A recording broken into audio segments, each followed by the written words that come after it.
Breaking news చూస్తున్నాం. నాగార్జున నాంపల్లి కోర్టుకు చేరుకున్నారు. కోర్టు నాగార్జున స్టేట్మెంట్ రికార్డ్ చేయనుంది. కొండా సురేఖపై పరువు నష్టం కేసులో వాంగ్మూలం రికార్డ్ చేస్తారు. నాగార్జునతో పాటు విట్నెస్ స్టేట్మెంట్స్ కూడా రికార్డ్ చేయనుంది కోర్టు.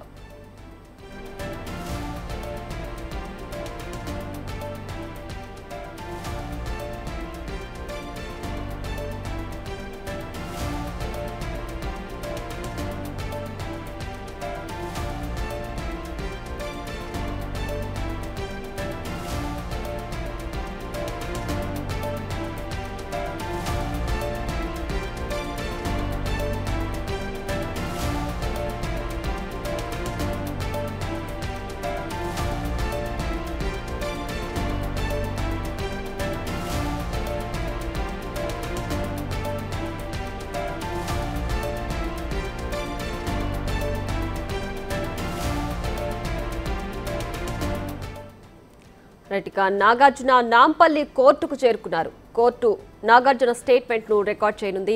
కొండా సురేఖపై పరువు నష్టం కేసులో వాంగ్మూలం రికార్డ్ చేస్తారు. నాగార్జునతో పాటు విట్నెస్ స్టేట్మెంట్స్ ను కూడా రికార్డ్ చేయనుంది కోర్టు. నాగార్జున నాంపల్లి కోర్టుకు చేరుకున్నారు. కొండా సురేఖపై పరువు నష్టం దావా వేశారు నాగార్జున. సో దీనికి సంబంధించి ప్రస్తుతం నాంపల్లి కోర్టుకు చేరుకున్నారు.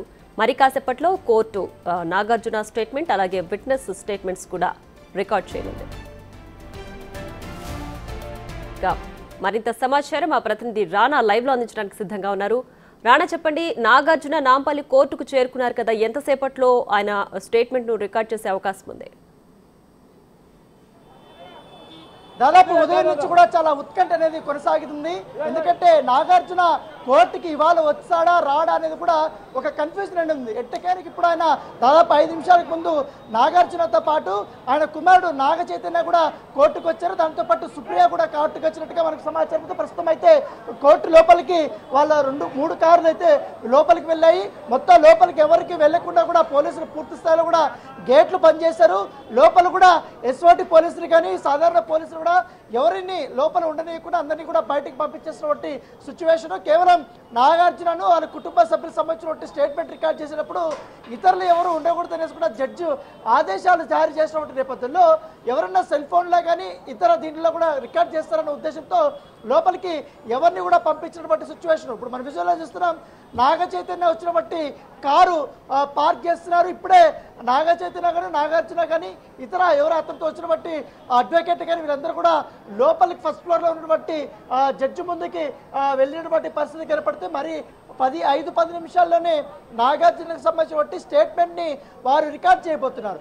దానితో పాటు ఈ కేసులో పరువు నష్టం దావా కేసులో సాక్షులుగా ఉన్నటువంటి సుప్రియ యార్లగడ్డ, తన మేనకోడలు లేనటువంటి సుప్రియ యార్లగడ్డని ఈ కేసులో సాక్షిగా పెట్టారు కాబట్టి ఆమె స్టేట్మెంట్ కూడా ఇవాళ రికార్డు చేయబోతున్నారు. దాంతోపాటు వెంకటేశ్వర్ అనేది మరొక వ్యక్తిని కూడా సాక్షిగా పెట్టని అతని వద్ద నుంచి కూడా ఈ యొక్క స్టేట్మెంట్ని రికార్డు చేయబోతున్నటువంటి నేపథ్యం అయితే కనపడుతుంది. గతంలో ఎప్పుడు కూడా ఇంత స్ట్రిక్ట్గా లేదు. నాగార్జున వస్తున్నాడంటే కూడా పెద్ద ఎత్తున ఇక్కడ సెక్యూరిటీని ఏర్పాటు చేయడంతో పాటు పెద్ద ఎత్తున కూడా వీళ్ళందరినీ కూడా ఇక్కడ ఎవరిని లోపలికి రాకుండా బయట కూడా ఒక సెక్యూరిటీ అనేది ఏర్పాటు చేసినటువంటి నేపథ్యం అయితే కనబడుతుంది. కేవలం కొంతమంది న్యాయవాదుల్ని మాత్రమే లోపలికి అనుమతిస్తారు. ఎందుకంటే ఇవాళ ఆల్మోస్ట్ ఉదయాన్నే 2 గంటల పెద్ద పెద్ద కేసులన్నీ కూడా ఆల్మోస్ట్ అయిపోయాయి. సో కొన్ని మాత్రం కేసులు మాత్రమే ఇప్పుడు లోపల నడుస్తున్నటువంటి నేపథ్యము. సో వాళ్ళకందరికీ కూడా అక్కడ ఎందుకంటే నాగార్జున వచ్చినప్పుడు ఎందుకంటే సెలబ్రిటీ కాబట్టి ఈ పెద్ద ఎత్తున కూడా ఈ అడ్వకేట్స్ వీళ్ళందరూ కూడా ఈ కేసు సంబంధించిన విషయంలో వీళ్ళందరూ వచ్చారు. ముఖ్యంగా మంత్రి కొండా సురేఖ కూడా ఇప్పటికే ఆమెకు సంబంధించినటువంటి వర్షన్ కూడా లాయర్ ద్వారా కూడా చెప్తున్నటువంటి నేపథ్యంలో ఇప్పటికే మంత్రి కొండా సురేఖకు సంబంధించినటువంటి లాయరు తిరుపతి వర్మ కూడా లోపలికి చేరుకున్నారు. వీళ్ళు స్టేట్మెంట్ రికార్డు చేసిన తర్వాత దీంట్లో ఈ కేసులో ఇప్పటికే పరువు నష్టం దావా వేశాడు కాబట్టి అది విచారణకి స్వీకరిస్తారా లేదా ఎటువంటి అంశాలని ఇవాళ ప్రస్తావిస్తారు, ఆయన స్టేట్మెంట్లో ఏ అంశాలని చెప్పబోతున్నాడు అనేది కూడా ఒక ఆసక్తికరమైనటువంటి పరిణామంగానే మనము చూడొచ్చు.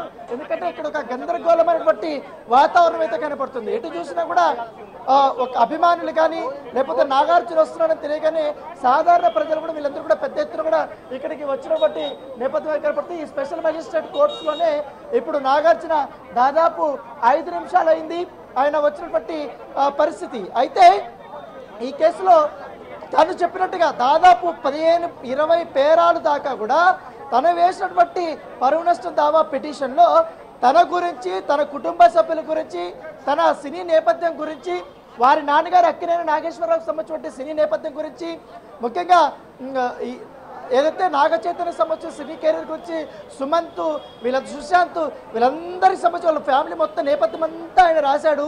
రాసిన తర్వాత లాస్ట్లో ఎవరైతే ఎప్పుడైతే ఏ సందర్భంలో అయితే మంత్రి కొండా సురేఖ కొన్ని వ్యాఖ్యల్ని ఆమె నోరు జారిందో ఆ అంశాన్ని తెలుగులో ఆయన కోట్ చేసినటువంటి నేపథ్యంగా పడుతుంది. అయితే నిన్న చూసాం మనము కొండా సురేఖకి సంబంధించిన లాయర్ కూడా చాలా క్లియర్గా కూడా ఆయన ఆ స్టేట్మెంట్ ఇచ్చారు. ఎందుకంటే ఈ వ్యాఖ్యలు చేయడానికి, ఈ వ్యాఖ్యలు వెనుకున్నటువంటి కారణాలు కూడా ఆయన నిన్న విశ్లేషించారు. ఎందుకంటే కొండా సురేఖను మరొక ఎంపీ ఒక కార్యక్రమంలో పాల్గొన్నప్పుడు ఆ ఫోటో తీసుకొని దాంట్లో ఒక అసభ్యకరమైనటువంటి పదాన్ని వాళ్ళు యూజ్ చేశారు. అది యూజ్ చేయడం వల్ల ఆమెకి కోపం వచ్చి, పైగా ఇప్పటికే సోషల్ మీడియాలో పెద్ద ఎత్తున బీఆర్ఎస్ సంబంధించినటువంటి కార్యకర్తలు కానీ నాయకులు కూడా కానీ దాన్ని పెద్ద ఎత్తున కూడా సర్క్యులేట్ చేస్తున్నటువంటి నేపథ్యంలో దాని కోపాకృతులైనటువంటి మంత్రి దీని వెనకాల గతంలో సినిమా ఇండస్ట్రీలో మాట్లాడుకున్నటువంటి అంశాలు కానీ, ఈ మధ్య కాలంలో కొన్ని వార్తలు వచ్చినటువంటి అంశాలు కానీ ఆమె భయాటకంగా ఆమె చెప్పినటువంటి నేపథ్యం తర్వాత తాను చేసినటువంటి వ్యాఖ్యల పట్ల సినిమా ఇండస్ట్రీ నుంచి కూడా కొంచెం వ్యతిరేకత వచ్చినటువంటి నేపథ్యంలో తాను దేనికోసం ఈ వ్యాఖ్యలు చేశారని కూడా ఆమె చెప్పి తర్వాత సినీ నటికి సంబంధించిన విషయంలో ఆమె పేరును ప్రస్తావించకుండా ఆమెకు సంబంధించిన అంశాలను కూడా ప్రస్తావించాను కాబట్టి ఆ వ్యాఖ్యలు కూడా వెనక్కి తీసుకుంటున్నారంటూ కూడా ఆమె ప్రకటించింది. అయినా వ్యాఖ్యలు వెనక్కి తీసుకున్నా కూడా నాగార్జున కావాలని మళ్ళొక కోట్ చేయడం జరిగింది ట్విట్టర్లో. నేను నా ఫ్యామిలీకి సింహం లాంటివని, నా మొత్తం ఎంటైర్ ఫ్యామిలీని నేను కాపాడుకుంటానంటూ కూడా ఆయన ట్వీట్ చేసి ఇప్పుడు కోట్ల రూపాయలు సంబంధించిన పరువు నష్ట దావా వేసినటువంటి పరిస్థితి. రైట్ రానా, అలాగే ఇప్పుడు స్టేట్మెంట్ రికార్డ్ చేయడం ఈ ప్రొసీజర్ అంతా ఇప్పుడు ఎంతసేపు ఉంటుంది? ఆయనతో పాటు విట్నెస్ స్టేట్మెంట్ కూడా రికార్డ్ చేస్తున్నారు కదా, సో తర్వాత విచారణ ఎప్పుడు ఉండే అవకాశం ఉంది? ఆ విషయాలు ఏమైనా తెలుసాయా? దాదాపు అరగంట పైనే ఇవాళ నాగార్జునకు సంబంధించిన స్టేట్మెంట్ రికార్డ్ చేయబోతున్నారు. ఎందుకంటే ఆయన దాదాపు 100 కోట్ల రూపాయల వరకు కూడా పరువు నష్టం దావా వేస్తున్నాడు కాబట్టి 100 కోట్ల రూపాయలకు సంబంధించినటువంటి పరువు ఎంతైనా పోయింది, దేనికి ఆయన చెప్తున్నటువంటి అంశాలను అవన్నీ కూడా నిజంగానే విచారణకి అర్హత ఉందా లేదా, లేకపోతే కేసుని మొత్తం కొట్టేస్తారా లేదనేది కూడా మనం చూడాల్సి ఉంది. కాకపోతే ఆయన మాత్రం కొన్ని పిటిషన్లో కొన్ని అంశాలు పెట్టారు, కానీ మరికొన్ని మాత్రం అతని సాక్ష్యాధారాలతో పాటు కొన్ని వీడియో క్లిప్పింగ్స్, అంటే మంత్రి మాట్లాడినటువంటి వీడియో క్లిప్పింగ్స్ని ఆయన కొన్ని పెట్టాడు. దాంతోపాటు కొన్ని మాధ్యమాల్లో ఈ విధంగా తన కుటుంబం పైన వ్యాఖ్యలు చేశారు అంటూ కూడా పెట్టాడు. దాంతోపాటు అక్కినేని అమలాకి సంబంధించినటువంటి విషయంలో ఆమె ఒక సోషల్ యాక్టివిటీగా ఉంది. దాంతోపాటు ఆమెకు దేశవ్యాప్తంగా కూడా ఒక మంచి పేరుంది, ఆమె పరువుకు భంగం కలిగిందంటూ కూడా ఆయన కొన్ని ప్రస్తావించినటువంటి నేపథ్యం అయితే కనపడుతుంది. సో ఏదైనా కేవలం ఒక అక్కినేని అమలా పేరు మాత్రమే ఆయన ప్రస్తావించలేదు. ఎవరైతే సినిమా ఇండస్ట్రీలో తన కుటుంబం అంతా ఎంటైర్ ఉన్నారో నాగ చైతన్య పాటు, అలాగే దానికి సంబంధించిన సుశాంత్, సుమంత్, మిగతా ఎవరెవరు ఉన్నారో ప్రొడ్యూసర్స్గా కానీ, సుప్రియ కానీ, తర్వాత ఎగ్జిక్యూటివ్ ప్రొడ్యూసర్ కానీ, వాళ్ళ అన్నయ్య వెంకట పేరు కానీ అందరి పేర్లు కూడా ప్రస్తావించారు. చివరిలో అక్కినేని నాగేశ్వరరావుకు సంబంధించినటువంటి మొత్తం ఆయన సినీ జీవితం ఎట్టించి ఎక్కడికి వచ్చాడో, మేమంతా డెడికేటెడ్ ఫ్యామిలీ, మేము కష్టపడి పైకి వచ్చామని చెప్తూనే బిజినెస్తో పాటు నేను సినిమాలు కూడా చేస్తాను, సో నాకు బిజినెస్ పరంగా కూడా నష్టం అవుతుంది, దాంతోపాటు సినిమా పరంగా కూడా నాకు పరువు నష్టం అవుతుంది, దీనివల్ల పెద్ద ఎత్తున దేశవ్యాప్తంగా కూడా చర్చ జరిగిందంటూ కూడా ఆయన చెప్తున్నట్టు వర్షం. ఇప్పుడు ఇవాళ స్టేట్మెంట్లో మరికొన్ని కీలకమైన అంశాలను కూడా చెప్పించే అవకాశం ఉన్నట్టుగా మనకు సమాచారం ఉంది. అయితే ఆయన ఎటువంటి స్టేట్మెంట్ ఇచ్చినా, ఎటువంటి సాక్ష్యాధారాలను కూడా ఆయన సబ్మిట్ చేసినా మంత్రి కొండా సురేఖ మాత్రం బెదిరేది లేదు. నేను చేసినటువంటి కొన్ని వ్యాఖ్యలు నేను ఉపసంహరించుకున్నా, కానీ నాగార్జున ఫ్యామిలీ మీద, నాగార్జున ఇన్కన్వెన్షన్ విషయంలో మాత్రం నేను తగ్గను. దీని వెనకాల నడిపించినటువంటి కేటీఆర్, ఎందుకంటే కేటీఆర్ కావాలనే కొంతమంది దగ్గర ట్వీట్లు వేయించాడని కూడా ఆమె చెప్తున్నారు. ఇదే అంశాన్ని కూడా మంత్రి సురేఖకి సంబంధించినటువంటి న్యాయవాది తిరుపతి వర్మ కూడా నేను చెప్పాడు. ఎందుకంటే దాదాపు 4 రోజుల నుంచి వీళ్ళు వెనకాల నుంచి ఒక కుట్ర చేస్తున్నాడు. ఒక బీసీ మహిళ, బీసీ మంత్రి అయినటువంటి కొండా సురేఖ పైన ఇంత పెద్ద స్థాయిలో వీళ్ళందరూ కూడా కుట్ర చేస్తూ ఆమెను దిగజారుస్తున్నారు. ఆమె కూడా వీరి నాగార్జున పైన కానీ వీరి కుటుంబ సభ్యుల పైన కూడా పరువు నష్టం దావా వేస్తామనేసి కూడా నిన్న చాలా స్పష్టంగా కూడా లాయర్ చెప్పినటువంటి నేపథ్యం పడుతుంది. ఈ స్టేట్మెంట్ అయిపోయిన తర్వాత ఖచ్చితంగా నాగ చైతన్య కూడా స్టేట్మెంట్ తీసుకుంటారు. సాక్షిగా ఉన్నటువంటి సుప్రియా దగ్గర కూడా స్టేట్మెంట్ తీసుకుంటారు. ఆఫ్టర్ దట్ వీళ్ళది అయిపోయిన తర్వాత ఎవరైతే వీళ్ళు ఏమంటారు ఆరోపణలు చేస్తున్నారో మంత్రిని కూడా పిలిపించే అవకాశం ఉన్నట్టుగా మనకు సమాచారం ఉంటుంది. మాక్సిమం రేపు మంత్రిని పిలిపించి ఆమె స్టేట్మెంట్ కూడా రికార్డు చేసిన తర్వాత వాదపు వాదనలు అనేది మొదలు కాబోతున్నట్టుగా మనకు సమాచారం ఉంటుంది. రాణా, అయితే మంత్రి కొండా సురేఖ చేసిన వ్యాఖ్యలు మీడియా ముఖంగా చేశారు, అందరూ కూడా చూశారు. సో దానికి సంబంధించి ఒకవైపు టాలీవుడ్ నుంచి ప్రతి ఒక్కరి నుంచి కూడా సినీ నటులు నాగార్జున ఫ్యామిలీకి సంబంధించి కంప్లీట్ సపోర్ట్ అందింది. మరి ఇటువైపు ప్రభుత్వం తరపు నుంచి కొండా సురేఖ వ్యాఖ్యలకు సంబంధించి ఆమె వెనక్కి తీసుకున్న వెంటనే ఆ ఇష్యూ ముగిసిపోయింది, ఆమె పైన ఎలాంటి చర్యలు తీసుకోబోవట్లేదు అని కాంగ్రెస్ ప్రభుత్వం పిసిసి చీఫ్ కూడా అనౌన్స్ చేశారు. సో ఆవిడపైన ఎలాంటి చర్యలు ఉండవా దీనికి సంబంధించి?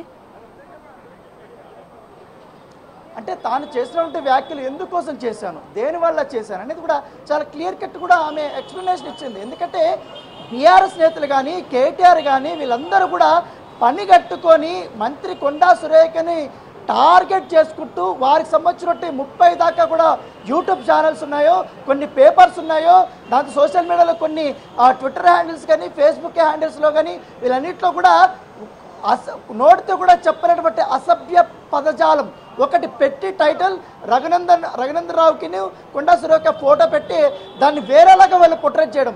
ఎందుకంటే ఒక మహిళగా నేను కూడా మహిళనే, నా పైన కూడా వీళ్ళు ఇట్లా చేశారు, ఆ బాధ ఎట్లుంటుందో వాళ్ళకు కూడా తెలియాలి. దీని వెనుక వ్యక్తుల్లో ఆయన చేపించాడు. గతంలో కూడా సినిమా ఇండస్ట్రీలో ఏ విధంగా ఈ వ్యక్తి వల్ల మిగతా వాళ్ళంతా కూడా ఇబ్బంది పడ్డారు, వాళ్ళందరూ ఎందుకు పెళ్లి చేసుకొని వెళ్ళిపోయారు, దారి జరిగినటువంటి కారణాలు, సినిమా ఇండస్ట్రీలో ఒకరు నలుగురు కలిసిన తర్వాత ఒకరికొకరు మాట్లాడుకున్న తర్వాత ఇదే అంశాల్ని గతంలో చాలామందికి కూడా చెప్పారు. ఆ సినీ సర్కిల్లో వినిపిస్తున్నటువంటి గుసగుసలు మాటలు అవి మాత్రమే నేను ప్రస్తావించాను. నేను ప్రస్తావించిన బట్టి అంశాల్లో కొన్ని మాటలు నోరు జారాయి, వాటికి ఆ వ్యాఖ్యలు నేను వెనక్కి తీసుకుంటానంటూ కూడా మంత్రి చాలా స్పష్టంగా కూడా చెప్పారు. సో అయినప్పుడు కూడా ఈ వివాదం అనేది కొనసాగుతూనే ఉంది. సో నాగార్జున మాత్రం ఈ పరువు నష్ట దావా విషయంలో మాత్రం వెనక్కు తగ్గరని చెప్తున్నాడు. కాకపోతే దానికంటే ముందుగా మంత్రి కొండా సురేఖ మాత్రం నేను మాత్రం తగ్గేదే లేదు అనేసి కూడా చాలా క్లియర్గా కూడా ఆమె కూడా చెప్తుంది. దీని వెనక ఉన్నటువంటి చేర్పిస్తున్నటువంటి ఈ అన్ని దుష్ప్రచారం చేపిస్తున్న వ్యక్తి ఎవరైతున్నారో కేటీఆర్ను కూడా వదిలే ప్రసక్తే లేదనేసి కూడా ఆమె కూడా చెప్తున్నటువంటి నేపథ్యం కాబట్టి ఎవరికి భయపడే ప్రసక్తి లేదు. ఉద్యమాల నుంచి వచ్చాము, చిన్నప్పటి నుంచి నా జీవితమే ఒక పోరాటమే ఉంది కాబట్టి ఆ పోరాటం అంతా నాకు కూడా తెలుసు. ఎవరు బెదిరించినా ఎవరు దుష్ప్రచారం చేసినా నేను ఎవరిని వదిలి ప్రసక్తే లేదనేసి కూడా ఆమె కూడా చెప్తున్నారు. సో చూడాలి మనం. ఇప్పుడు కోర్టులో ఇప్పుడు దాదాపు 10-15 నిమిషాలు అయిపోయింది ఆల్మోస్ట్. సో ఇప్పుడే లోపల ఉన్నటువంటి నాగార్జున కూడా ఒక 10 నిమిషాలు పక్కన కూర్చున్న తర్వాత జడ్జి దగ్గరికి వెళ్ళినట్టుగా మనకు సమాచారము. సో ఆయన ఇంకా స్టేట్మెంట్ స్టార్ట్ అయిన తర్వాత ఒక దాదాపు 30 మినిట్స్ వరకు ఉండబోతున్నట్టుగా మన సమాచారం. జడ్జి ఆయన వర్షన్ అంతా కూడా విన్న తర్వాత రేపటికి వాయిదా వేసే అవకాశం ఉంది. ఇంకా ఎందుకంటే దాదాపు 4 నుంచి తీసుకోవాలి కాబట్టి స్టేట్మెంట్ తీసుకున్న తర్వాత రేపటికి వాయిదా ఇస్తారా, లేకపోతే మంత్రి కొండా సురేఖని కూడా రేపు కోర్టుకి రమ్మని పిలుస్తారా లేదనేది కూడా ఒక ఆసక్తికరమైన పరిణామం చెప్పుకోవచ్చు. రైట్ రానా, అయితే ఇప్పటికే దీనికి సంబంధించి హీరో నాగార్జున స్టేట్మెంట్ అయితే రికార్డ్ చేస్తున్నారు కదా, అంటే పరువు నష్టం దావా దాదాపు ఆయన 100 కోట్ల వరకు వేసినట్లుగా తెలుస్తోంది. దీనికి సంబంధించి ఇప్పుడు ఏదైతే స్టేట్మెంట్ ఇస్తున్నారో ఇది ప్రూవ్ అయితే ఆ 100 కోట్ల రూపాయలు కొండా సురేఖ పే చేయాల్సి ఉంటుందా? రైట్, హీరో నాగార్జున ఏదైతే కొండా సురేఖ వ్యాఖ్యలు చేశారో దానికి సంబంధించి పరువు నష్టం దావా వేశారు. దానికి సంబంధించి ఆయన నాంపల్లి కోర్టుకు చేరుకుని స్టేట్మెంట్ ఇస్తున్నారు. సో ప్రస్తుతం ఆ స్టేట్మెంట్ రికార్డ్ చేసే ప్రొసీజర్ జరుగుతోంది. హీరో నాగార్జునతో పాటు విట్నెస్ స్టేట్మెంట్స్ కూడా నాంపల్లి కోర్టు రికార్డ్ చేస్తోంది. ప్రస్తుతం మరో అరగంట పాటు ఈ ప్రొసీజర్ జరగనున్నట్లుగా తెలుస్తోంది.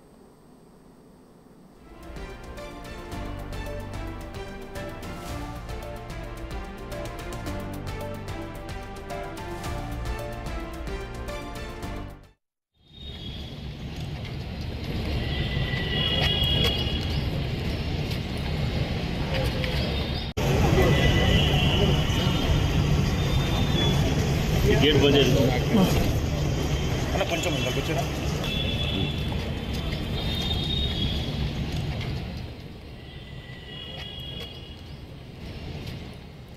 రైట్ ఇక బిగ్ టీవీ స్క్రీన్ పైన మనం విజువల్స్ లో చూస్తున్నాం. హీరో నాగార్జున నాంపల్లి కోర్టు మెట్లెక్తూ లోపలికి వెళ్తున్న విజువల్స్ చూస్తున్నాం.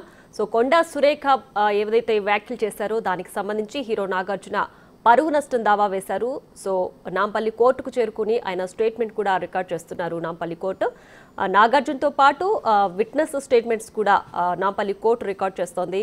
సో 100 కోట్ల రూపాయలకు పైగా ఈ పరువు నష్టం దావాలో ఆయన దావా వేసినట్లుగా కూడా హీరో నాగార్జున పరువు నష్టం దావా వేసినట్లు తెలుస్తోంది. సో దీనికి సంబంధించి రికార్డ్ స్టేట్మెంట్ తీసుకున్న తర్వాత రేపటికి విచారణ వాయిదా వేసే అవకాశం ఉన్నట్లు కూడా ప్రస్తుతం వరకు తెలుస్తోంది.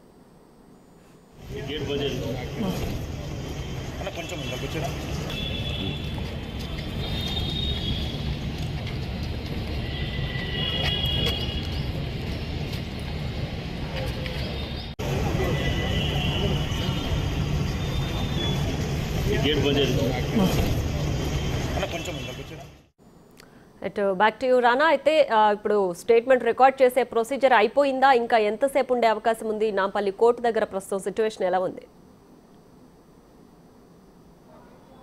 ఇప్పుడే స్టేట్మెంట్ సంబంధించినటువంటి పనులు ప్రారంభమైనట్టుగా తెలుస్తుంది. నటుడు నాగార్జునను పిలిపించినట్టుగా తెలుస్తుంది. అయితే నాగార్జున ఇక్కడికి వస్తున్నాడని తెలియగానే గతంలో ఈ కోర్టులు ఎప్పుడు లేని బట్టి సెక్యూరిటీ ఇవాళ కనపడుతుంది. ఏకంగా రోపులు కూడా తీసుకొచ్చారు.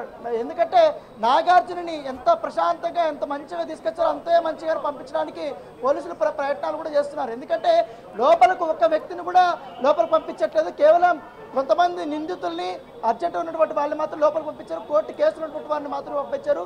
లాయర్లు కూడా కొంతమందిని పంపించారు. మిగతా వాళ్ళంతా కూడా బయట పంపించే చోట నేపథ్యంగా పడుతుంది. దాదాపు 3-4 సిఐలు కానీ ఎస్ఐలు కానీ వాళ్ళందరినీ కూడా ఇక్కడే పెట్టినటువంటి నేపథ్యంగా పడుతుంది. గతంలో ఎప్పుడు కూడా గేటు ఇట్లా క్లోజ్ చేయలేదు.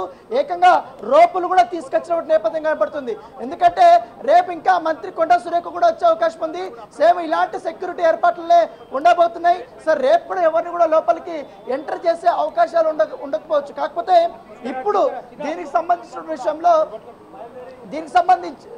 లోపల ఇప్పుడు ఆల్రెడీ మరి కాసేపట్లో మరి 10-15-20 నిమిషాల్లో కూడా వీళ్ళందరూ కూడా ఒక్కొక్కరు కిందకి దిగబోతున్నారు. కిందకి దిగిపోయినప్పుడు వారికి సంబంధించిన కార్లు కానీ అవన్నీ కూడా రెడీ అయిపోయాయి. దాంతోపాటు ఆల్రెడీ ఇక్కడ సెక్యూరిటీ ఏర్పాటు చేసింది ప్రభుత్వం పెద్ద ఎత్తున కూడా, ఎటువంటి గందరగోళ పరిస్థితులు లేకుండా. కానీ నాగార్జున మాత్రం మరొక 5 మంది బౌన్సర్లను తీసుకొచ్చాడు. ఆ బౌన్సర్లు తీసుకొని వచ్చి మీడియా ప్రతినిధులు విజువల్స్ తీసేటప్పుడు ఆ బౌన్సర్లు వారిని దొబ్బేస్తున్న బట్టి నేపథ్యం కనపడుతుంది. ఓ పక్క పోలీసులు, ఓ పక్క బౌన్సర్లు ఇద్దరు ఓ పక్క దొబ్బేస్తున్నటువంటి నేపథ్యం అయితే కనపడుతుంది. అయితే నాగార్జునకి సంబంధించిన విషయంలో అతను స్టేట్మెంట్ ఇచ్చిన తర్వాత ఆయన వెళ్ళిపోతారు. తర్వాత సంబంధించినటువంటి జడ్జి ఎటువంటి నిర్ణయం తీసుకోబోతున్నారు. సో దాంతోపాటు ఇవ్వాలనే సాక్షులకు సంబంధించినటువంటి మొత్తం ఎంటైర్ ఏం జరిగింది ఈ కేసుకు సంబంధించినటువంటి మొత్తం డీటెయిల్స్ అంతా కూడా ఒక అవగాహన ఉంది. కాబట్టి ఇటు తిరుపతి వర్మ నిన్ననే కూడా ఆయన చెప్పినటువంటి విషయంలో వీళ్ళు ఇచ్చేటువంటి స్టేట్మెంట్ ఆధారంగానే కూడా తన వాదనలు కూడా రేపటి నుంచి కూడా వినిపించే అవకాశం ఉంది. సో ఇరు పక్షాలకు సంబంధించినటువంటి విషయం ఎటువంటి వాదనలు వినిపించబోతున్నారు ఏంటనేది కూడా ఒక ఆసక్తికరమైనటువంటి పరిణామం చెప్పుకోవచ్చు. సో మన విజువల్లో చూడొచ్చు, చాలా స్పష్టంగా రోపలు తీసుకొని వచ్చారు అంతా కూడా. ఎందుకంటే ఒకరికొకరు తోసుకోకుండా, ఎందుకంటే నాగార్జున ఇక్కడికి వచ్చాడని తెలియక తన అభిమానులు కూడా వచ్చే అవకాశం ఉంది. కాబట్టి వాళ్ళందరూ కూడా మీద పడే అవకాశం ఉంది. ఎందుకంటే కోర్టు పరిసర ప్రాంతాల్లో గందరగోళమైనటువంటి పరిస్థితులు ఉండకూడదనే ఉద్దేశంతోనే సెక్యూరిటీని కూడా ఏర్పాటు చేసిన నేపథ్యం. కాబట్టి ఇంతకుముందు అయితే ఈ యొక్క మొత్తం ఎంటైర్ రోడ్డు చాలా ప్రశాంతంగా ఉండింది, ఎవ్వరు కూడా లేరు. ఎందుకంటే ట్రాఫిక్ కూడా చాలా క్లియర్గా కూడా వెళ్ళినటువంటి నేపథ్యం. కాబట్టి మొత్తం ఇప్పుడు ఇటు చూసిన పోలీసులకు సంబంధించిన వెహికల్స్, ఇటువైపు ఇప్పుడు ఇటు చూసుకున్నా కూడా పోలీసులకు సంబంధించినటువంటి వెహికల్స్ మొత్తం కూడా నిండిపోయినటువంటి నేపథ్యం. ఎందుకంటే గాంధీ భవన్ కూడా అతి కూర్తవేట దూరంలో ఉంది. కాబట్టి ఎటువంటి ఎవరైనా వచ్చి ఇక్కడ గొడవ చేసే అవకాశం ఉంది, లేకపోతే గందరగోళమైనటువంటి సిచ్యువేషన్స్ క్రియేట్ చేసే అవకాశం ఉంది అనేసి కూడా పోలీసులకు ఇన్ఫర్మేషన్ వచ్చిన నేపథ్యంలో ముందస్తు జాగ్రత్తగానే ఆ సెక్యూరిటీని వీళ్ళు ఏర్పాటు చేసినటువంటి నేపథ్యం. ఇప్పుడు దానికోసమే పెద్ద ఎత్తున ఎస్ఐలు కానీ సిఐలు కానీ ఇతర పోలీస్ స్టేషన్ నుంచి వాళ్ళందరినీ కూడా బందోబస్తు కోసం ఇక్కడ తీసుకొచ్చినటువంటి ఆ సిచ్యువేషన్ అయితే కనపడుతుంది. సో దాదాపు మరొక 6 గంటల్లో ఈ యొక్క ప్రక్రియ అయిపోయే అవకాశం ఉంది. అయిపోయిన తర్వాత నాగార్జున ఇక్కడి నుంచి కూడా ఇంటికి వెళ్ళిపోతున్నారు. అయితే ఇక్కడ నాగార్జున స్టేట్మెంట్ ఎట్లాగా రికార్డ్ చేస్తారు, అయితే నాగ చైతన్య ఏం చెప్పబోతున్నాడు? ఎందుకంటే నాగ చైతన్యకు సంబంధించినటువంటి బంధం పైన ఆయన వివాహం పైన కూడా వ్యాఖ్యలు వచ్చాయి కాబట్టి మొదటిగా స్టార్ట్ అయింది ఆయన నుంచే కాబట్టి ఆయన సాక్షిగా కూడా ఉంటాడా, లేకపోతే ఆయన ఏం స్టేట్మెంట్ ఇవ్వబోతాడు, లేకపోతే కేవలం తన తండ్రి నాగార్జున కోసం మాత్రమే అతను వచ్చాడా లేదని కూడా మరి కాసేపట్లో మనకు పూర్తి వివరాలు అయితే తెలిసే అవకాశం ఉంది. నిన్న జడ్జి మాత్రం చాలా క్లియర్గా చెప్పారు, సాక్షులు పిటిషనర్ మస్ట్ అండ్ షుడ్గా కోర్టుకి రావాలి, కోర్టుకు వచ్చి వారు ఏం చెప్పాలనుకుంటున్నారు అవంతా కూడా జడ్జి ముందు చెప్పాలని కూడా ఆదేశించిన నేపథ్యంలో ఇప్పుడు ఆ ప్రక్రియ అనేది ఇప్పుడు స్టార్ట్ అయింది. మనం విజువల్లో చూస్తున్నాం. కేవలం ఎంత కట్టడిగా ఉందన్నటువంటి నేపథ్యం కాబట్టి, ఎందుకంటే ఎక్కువగా ఈ కోర్టులో డ్రంక్ అండ్ డ్రైవ్ కేసులు కానీ ఇతర కేసులు మాత్రమే వస్తుంటాయి. కానీ ఈ పరువు నష్టం కేసు ఇవన్నీ కూడా ఇప్పుడు ఇక్కడికి వచ్చిన దాంతోపాటు ప్రజాప్రతినిధుల కోర్టు కూడా ఇక్కడే ఉన్నటువంటి నేపథ్యంలో కొండా సురేఖ ఒక ప్రజాప్రతినిధి, పైగా మంత్రిగా కూడా ఉన్నాడు కాబట్టి ఈ ప్రభుత్వంలో. సో ఈ నేపథ్యంలో అందుకని ఈ కోర్టులకి ఈ కేసు వచ్చినటువంటి నేపథ్యం అయితే కనపడుతుంది. సో మొత్తం ఈ కోర్టు ఆవరణంతా కూడా చాలా తక్కువ మందితో వీళ్ళందరితో కూడా ఉన్నటువంటి నేపథ్యం అయితే కనపడుతుంది. కొన్ని ఇప్పటికే ప్రారంభమే. ఇక హీరో నాగార్జున కొండా సురేఖ చేసిన వ్యాఖ్యలకు సంబంధించి పరువు నష్టం దావా వేశారు. దానికి సంబంధించి ఆయన నాంపల్లి కోర్టుకు చేరుకుని ఆయన రికార్డు స్టేట్మెంట్ ఇస్తున్నారు. ఆయనతో పాటు వాళ్ళ మిస్సెస్ అమల, అలాగే సుప్రియ, శ్రీనివాసులు వీళ్ళందరూ కూడా విట్నెస్ స్టేట్మెంట్స్గా వాళ్ళ స్టేట్మెంట్ రికార్డ్ చేయబోతున్నారు. సో ఈ ప్రొసీజర్ అంతా మరో అరగంట పాటు ఉండే అవకాశం ఉంది. దీనికి సంబంధించి నాంపల్లి కోర్టు పరిసర ప్రాంతాల్లో కూడా శాంతి భద్రతల దృష్ట్యా అక్కడ కొంచెం ఆంక్షలు కూడా ఉన్నట్లుగా తెలుస్తోంది. పోలీసులంతా కూడా కట్టుదిట్టమైన భద్రత ఏర్పాటు చేసి సేఫ్గా అక్కడ ప్రొసీజర్ అంతా జరిగేలాగా చర్యలు తీసుకుంటున్నట్లుగా కూడా తెలుస్తోంది. మనం బిగ్ టీవీ స్క్రీన్ పైన చూడొచ్చు. నాగార్జున అలాగే అమల నాంపల్లి కోర్టు లోపలికి వెళ్తున్నారు. మెట్లెక్కుతూ కూడా ఏదైతే వాళ్ళు పరువు నష్టం దావా వేశారో దానికి సంబంధించి స్టేట్మెంట్ రికార్డ్ చేయడానికి వాళ్ళు లోపలికి వెళ్తున్న దృశ్యాలు కూడా మనం బిగ్ టీవీ స్క్రీన్ పైన చూడొచ్చు.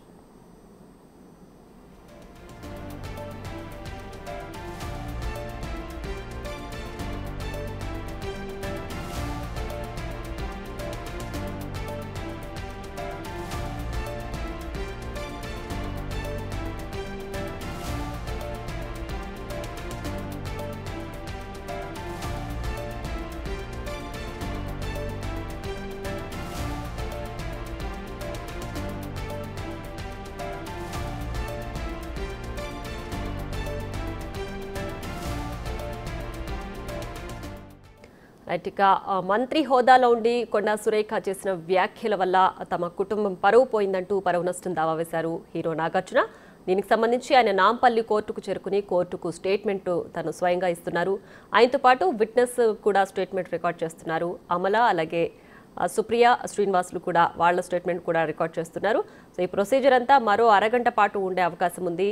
సో మంత్రి హోదాలో ఉండి కొండా సురేఖ చేసిన వ్యాఖ్యలు తమ ఫ్యామిలీకి పరువు నష్టం చేకూరేలా ఉన్నాయంటూ నాగార్జున కూడా పిటిషన్ వేయడం జరిగింది.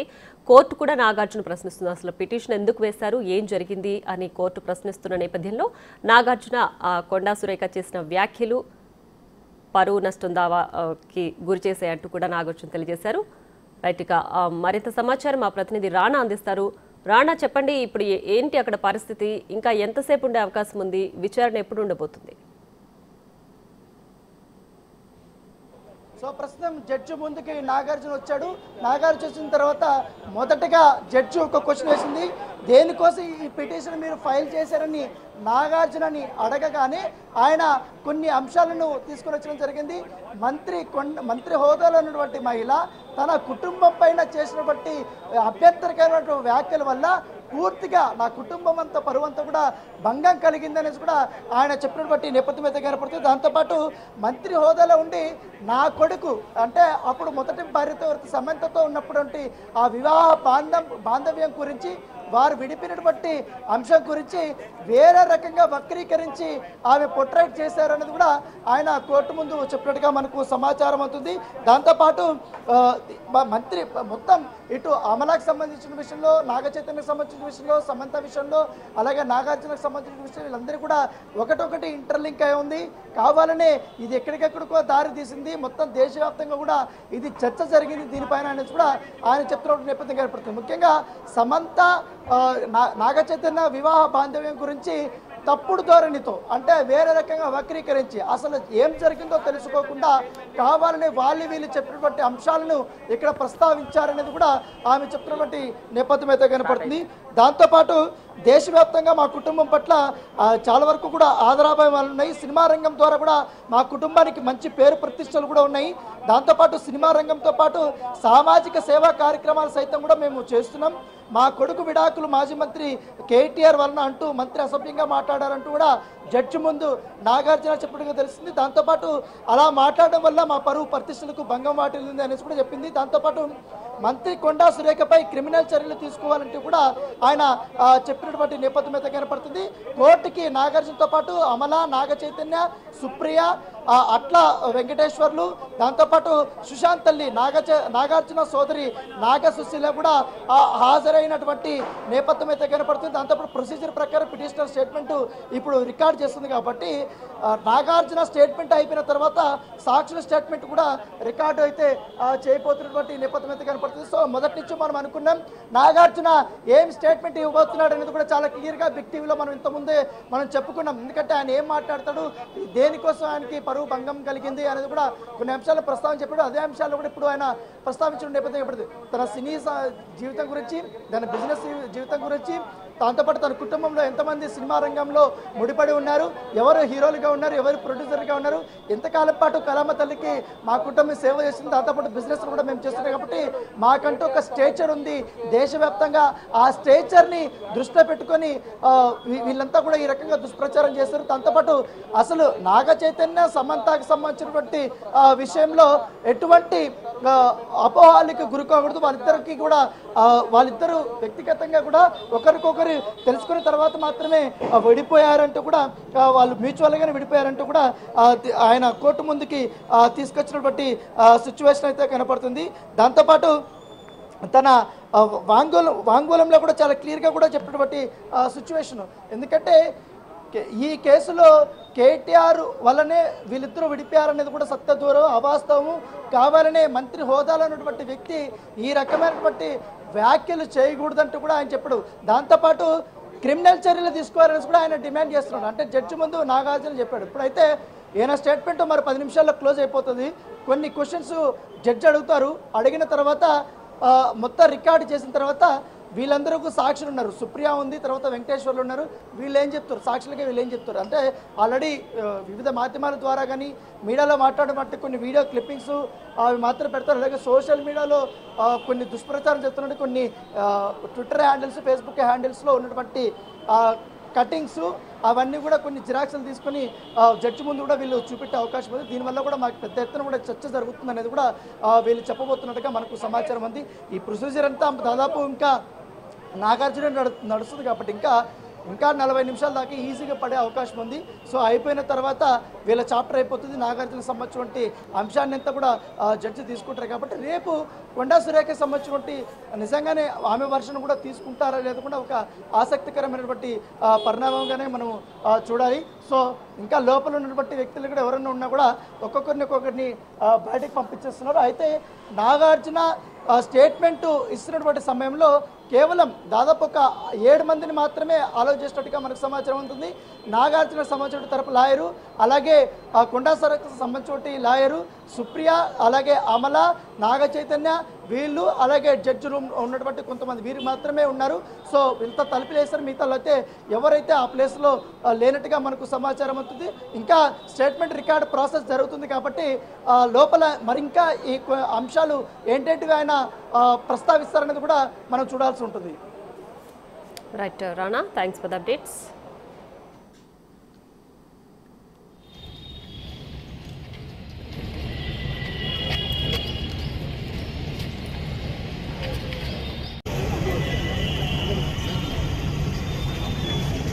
గేట్ బంద్ చేయండి అన్న కొంచెం ముందుకు వచ్చారా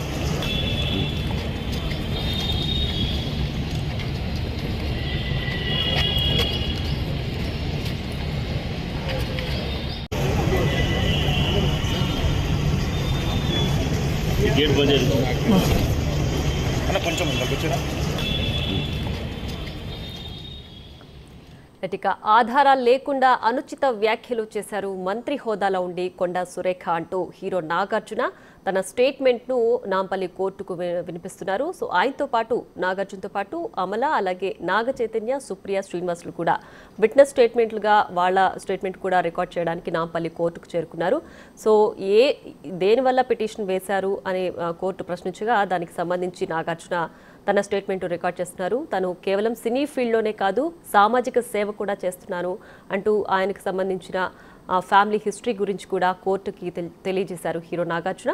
సో ఏవైతే తన పరువు ప్రతిష్టకు భంగం కలిగిస్తూ ఆధారం లేకుండా తన కుమారుడు అక్కినేని నాగ చైతన్య అలాగే సమంతకు సంబంధించి విడాకులకు సంబంధించి ఒక మంత్రి ప్రమేయం ఉంది అంటూ కొండా సురేఖ చేసిన వ్యాఖ్యలు తన ఫ్యామిలీకి పరువు నష్టం చేకూరుస్తున్నాయంటూ కూడా హీరో నాగార్జున నాంపల్లి కోర్టుకు స్టేట్మెంట్ను రికార్డ్ చేస్తున్నారు.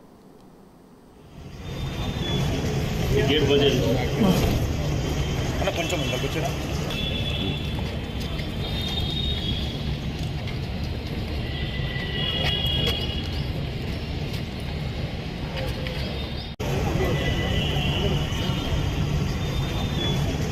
గేట్ బంద్ చేయండి అన్న కొంచెం ముందుకు వచ్చారా